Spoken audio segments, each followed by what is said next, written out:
What's up, guys? Brady here, coming to you with a review of the new Converge album, Love Is Not Enough, released this past Friday, February 13th, just in time for Valentine's Day. I can't help but love the irony with the title of this record coming out literally the day before Valentine's Day. But with Converge's 11th album now, we're talking about a band that has been around for going on 40 years, and also a band that has had a lot of influence on many of rock and metal's biggest subgenres today, most notably metalcore. If you listen to Converge's albums throughout the 90s and the early 2000s, obviously it sounds nothing like the metalcore of today, but Converge's at the time unique brand of fusing hardcore punk with some thrash metal and extreme metal to create what at the time was metalcore, or I guess metallic hardcore. They're one of those bands that paved the way for a Killswitch Engage or an As I Lay Dying. And nowadays, it's your bands like Knocked Loose and Code Orange that really sound like they're hearkening back to that original early metalcore sound that Converge pioneered. But the band has kind of switched things up throughout their career. I mean, obviously with the last record, Blood Moon, in 2021, their collaboration with Chelsea Wolfe, that saw them doing some more experimental type stuff. Whereas this record, the band really does sound like they are taking it back to the early days of metallic hardcore. If you're a fan of that late 90s metallic hardcore style, then I think you will really enjoy this album. One thing that will be instantly recognizable to longtime Converge fans is just these straightforward, quick, short, compact song structures. With the exception of a couple tracks that come later on in the record that almost reach the 5-minute mark, the majority of the cuts on here are around the 2-minute mark. They're just nonstop, relentless the entire time. Track 3, Distract and Divide, is a great instance of that, how it just got the blast beats pretty much carrying the way through the first half or maybe 2/3 of the song before you get that groove switch, that halftime groove switch that really does hit hard. This is one of those songs where the drums are noticeably more techy and more advanced than the guitars that are playing just more simple rhythms and grooves.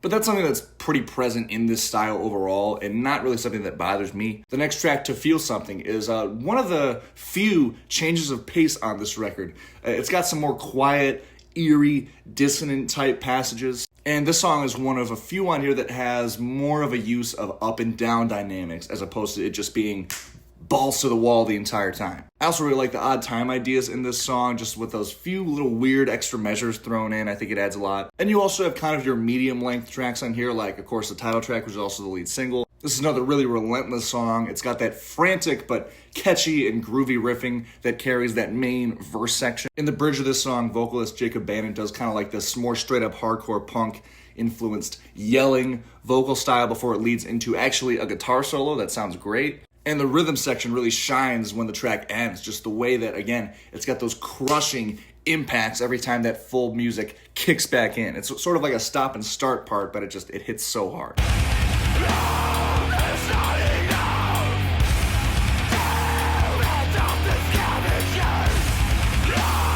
Another song I really love on this record is track 2, Bad Faith. This song is just super mean. It's got that really heavy, steamrolling, chugging main riff. It's got that vicious sounding ascending pre-chorus that, again, it just sounds so fucking mean. So the way this album starts is phenomenal. It just comes right out of the gates swinging, especially with these first 2 tracks. I also really enjoy how the album ends because Converge actually managed to amp up the emotion pretty well with the last array of tracks on here. Gilded Cage and Make Me Forget You are 2 of the tracks I mentioned earlier that almost breached the 5-minute mark on here. And these are 2 tracks that maybe do feel like they drag a little bit at times. I think Gilded Cage is more of a victim of that. It is kind of more of a proggy type track, which I like just in its structure. And I also like how the song overall is a good change of pace for the record. But it has less dynamics overall. And when you have a song that is noticeably less dynamic on this very dynamic album, it jumps out at you as a bit more flat and, again, just low in dynamics. But I will single out the end of the song, that kind of last heavy part that does hit really hard. Of these 2 longer tracks, I definitely greatly prefer Make Me Forget You. This song is an interesting case study because it opens and it's very, very punk rock inspired, which I like. And then It has like this almost upbeat nature to it, but it still fits that heavy and hostile vibe of the record. I think maybe as you approach the halfway mark of this song, it does feel a little bit long, but for me the second half of the song easily makes up for that. Because again, you get kind of like those yelling style of vocals before the song honestly reaches a pretty epic emotional climax for me. I love the chord progressions in the second half of the song.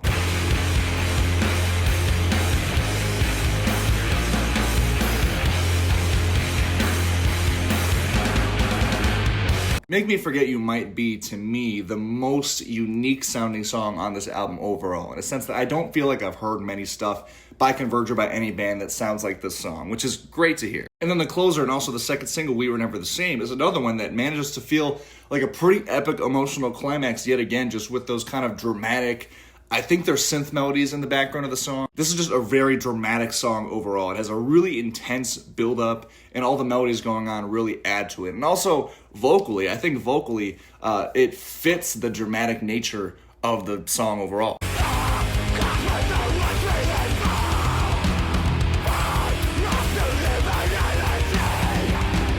So there is some great stuff on here. I think longtime Converge fans will definitely be satisfied with the bulk of this album. And I will shout out the songs in the middle too. Aman Amak is a song that just has this really methodical, slow pace that does work in the song's favor. That intro in particular just sounds so like towering, like it's just looming over you. And Force Me's Presence also has some pretty memorable parts. I especially love that really marching intro with also some of those kind of extra measures and those odd time ideas thrown in just to spice things up. I think that's something Converge does pretty well overall. And I also really like the guitar harmonies on this song. I think that's something that also adds to overall the mood. It does give this song somewhat of a mood to it, despite it being so aggressive, which is something that's fairly hard to pull off. Now, I do have a few criticisms with this album, just a few minor ones. There's no glaring flaw or nothing that makes this album bad or unlistenable whatsoever, but there's just a few things that I noticed on here that maybe felt a little bit formulaic, a little bit maybe watered down in a way. The most blatant one to me is the repeated use of multiple of these songs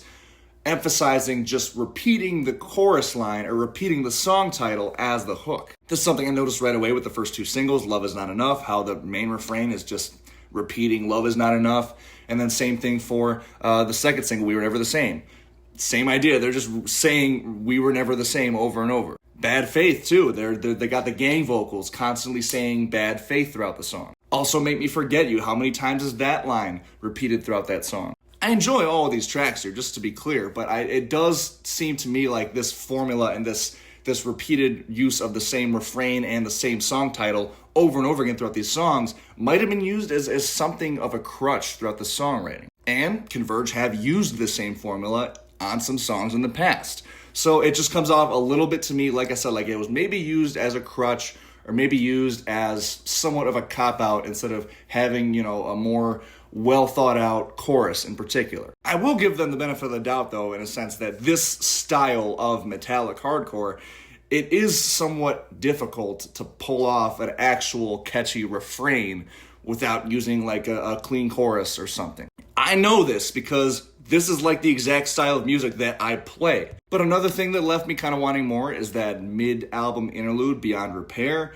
I think it sounds fine, like it's got some kind of darker melodies to it, but I just don't think this song needed to be its own song. What I think they should have done is cut this song like in half and just add it to the intro of Aman Amak, because the melodies here are actually similar. I think if Aman Amak had kind of like this looming, clean guitar-driven, moody intro to it, then that towering, proper intro that the song did have would hit a lot harder and would just add, again, a bit more of like an extra dimension or an extra mood to the song overall. And then if you add Aman Amak to your playlist, then you still get that extra part with it. Because if you add it like it is now, then Beyond Repair pretty much serves no purpose. It doesn't serve any purpose unless you're listening to the full album sequentially, because songs like these aren't really meant for playlist ads, which is how the majority of listeners listen nowadays. And a big consensus that I'll give about this album is that despite the fact that I do enjoy it, I don't think there's any bad stuff on here, there wasn't a whole lot that really blew my mind. For me, that's something that would prevent